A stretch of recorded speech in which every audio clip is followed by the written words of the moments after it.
What's going on, everybody? Welcome back to another episode of Perseverance, Part 1, Episode 4. We just experienced one of the most craziest things that we have seen in a game yet. The lovely Lady Jane just ate a man. Let's see what happens now. We shot her too, by the way. Twice. The shot broke the dead silence of the forest.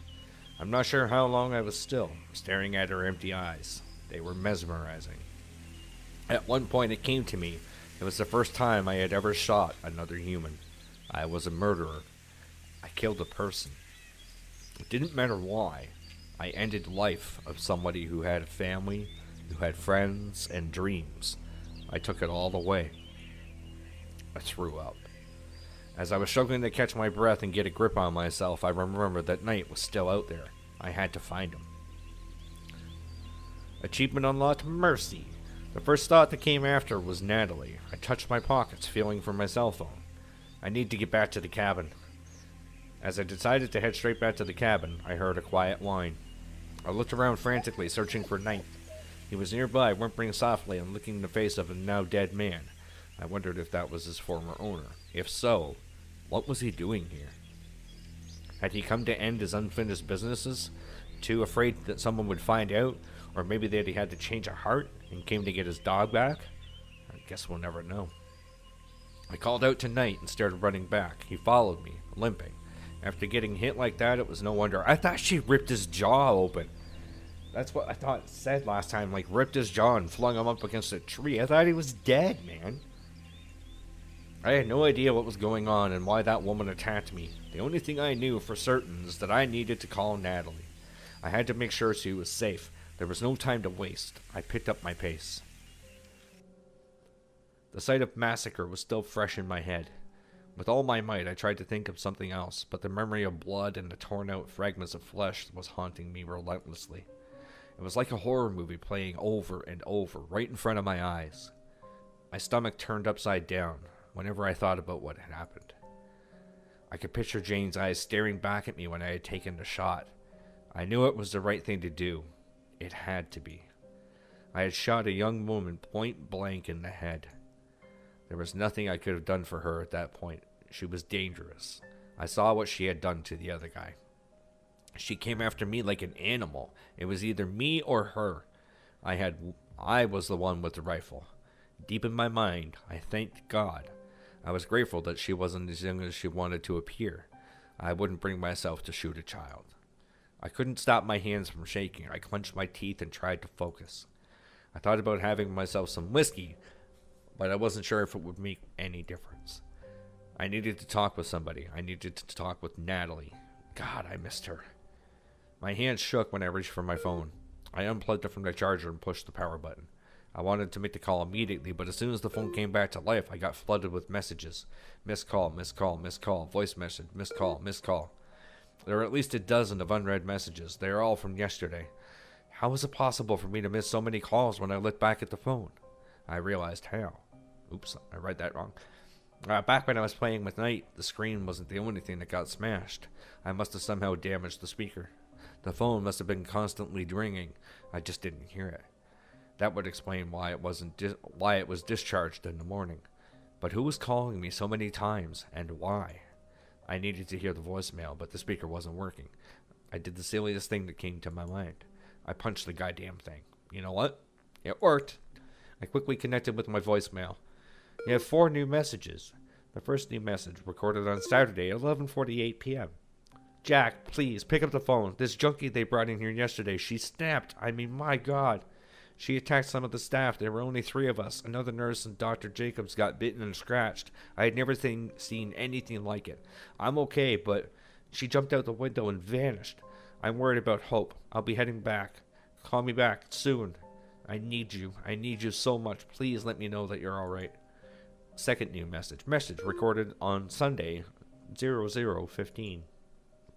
Jack, pick up the phone, please. Why didn't you call me back? You need to get back here, Jack. The people I told you about are getting worse. Some of them got a terrible fever.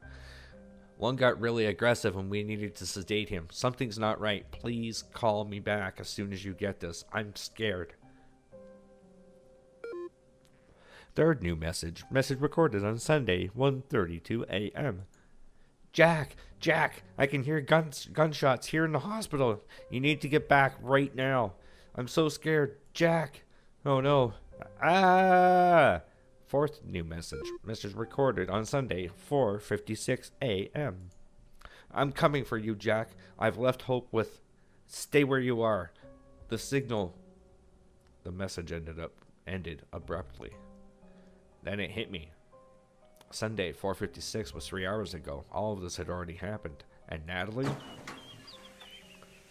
Holy crap, she's lost it. At least she doesn't look like a zombie.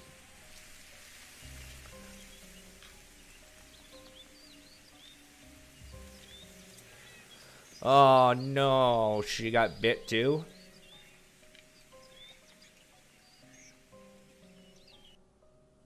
After the voicemail stopped playing, I just stood there staring at the screen. I guess I needed a moment to process what had happened. As soon as I snapped out of my stupor, I knew that I had to find Nat. Nat, what? My first instinct was to call her, but my phone had had enough.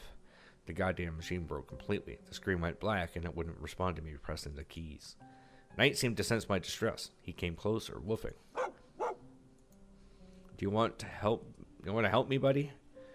I had little choice. I took Knight and went off. I knew that Natalie had been coming for me, and I knew the route that she must have taken.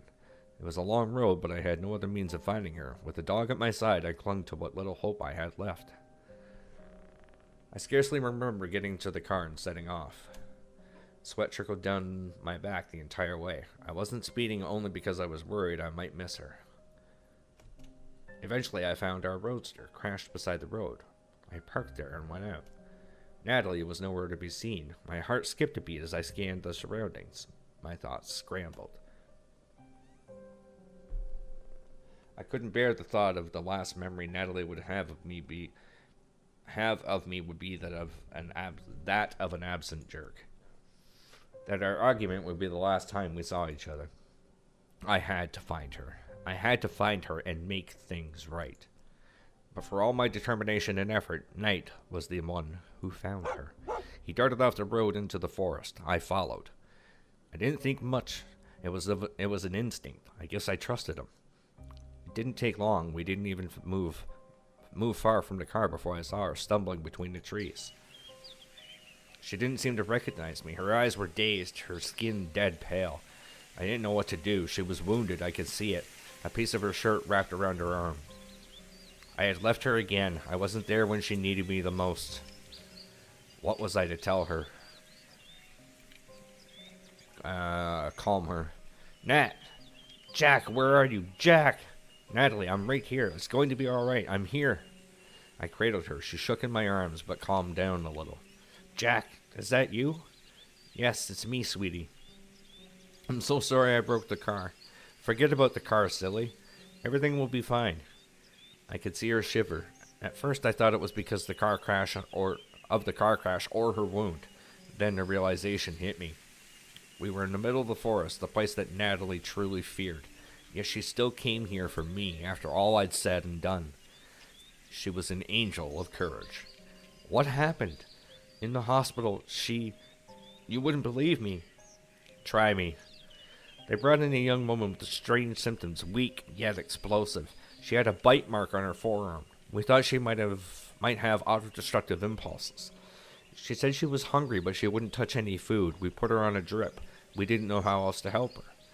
One day later, Dr. Jacobs to come check up on her, and she snapped. She scratched and bit him and a nurse who tried to restrain her. She dashed out of her room and attacked several other patients. When security guard tried to shoot her, she jumped out of a window from a third story, and then she fled. I have no idea what happened to her. We took care of Dr. Jacobs and the patients, but things got weird. I felt queasy. I didn't like where it was going. Still, I had to ask. Weird how? They got terrible fever. We couldn't bring it down, and sheriff declared a manhunt. He mobilized officers. I think the military got involved too. They set up checkpoints. For some reason, it seems like they're trying to keep people in. Then there was that woman. It's hard to say who she was. I swear to God, I was sure she was my coworker, but it turned out she wasn't. I don't know who she was. What about you? Are you hurt? I'm fine. I was worried about you. Why didn't you call me back?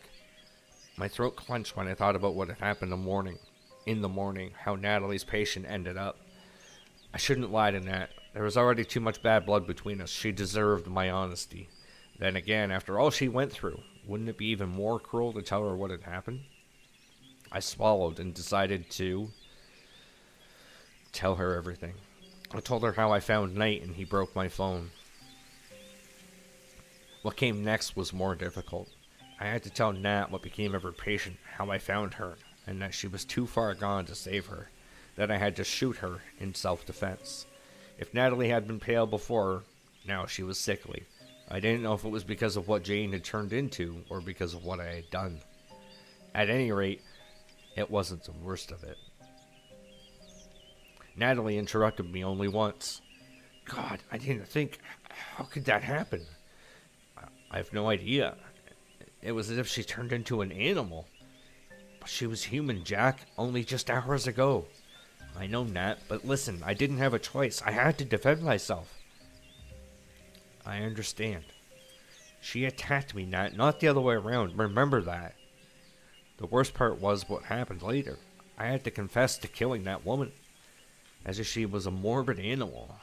I didn't try to sugar it. Yes, I had thought that it was mercy, but it was still a kill. I would never forget the look in Natalie's eyes. It haunts me to this day, the disbelief, the pain. Still, Nat was a strong woman. She hid her emotions quickly. We both had more important things to do than dwelling on the past. What happened with Hope? She's still at home? God, no, I wouldn't leave her alone. I took her with me, but she was scared, and I thought, I didn't know what happened to you. I was worried what we might find. So I dropped her at Bob's. He promised to take care of her, and I trust him. We're supposed to meet outside the town. Well, shoot me. For the moment back then, I felt relief. Wait, did I read that wrong, or did it say, well, shoot me? I thought that regardless of what happened to me and Nat, at least our daughter was safe. I didn't know anything.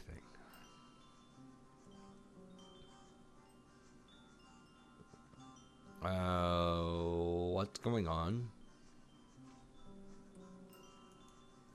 What the hell happened here? Okay, so Bob's dead, I think. End of part 1. Achievement unlocked. Beginning. Holy dear God, this is freaking amazing.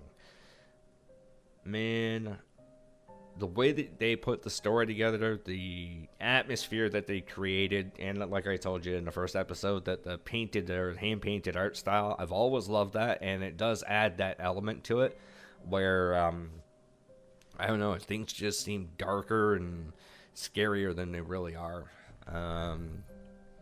Let's see, just kind of want to give everybody in here a big shout out for doing such an awesome job. You guys are freaking amazing. And, sorry, I'm going to tab out for a quick second here. Perseverance, part 1. It was Tap It Games and Bit Golem. You can check it out on Steam. Like I said, it's about $3, $5, something like that. It's 25% off still. Actually, that ends in 36 hours, so it'll be over by the time you guys go to check. But still, even $5, dude, it's freaking worth it.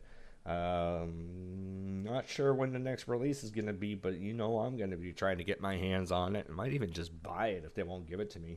Because holy crap, dude, these guys are really good with the story and the way they threw the whole thing together, and that suspense, man, like, jeez, we have no idea what we're in for in part 2, and it sort of reminds me of like The Walking Dead, and not zombies and all that crap. I'm just talking about the style by Telltale Games. It's like that, but it's very, very story driven, so very, very little interaction on my part. Like you saw, maybe in the entire series, I might have made half a dozen choices, maybe like 8 choices, something like that. And I kind of liked it. You know, there wasn't too much.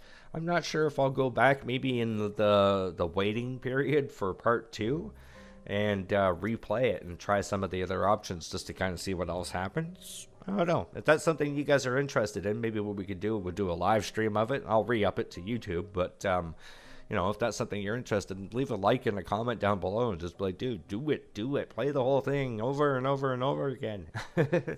But thank you so very much, everybody, for the love and support on this. Thank you to Tappet Games, Bit Golem.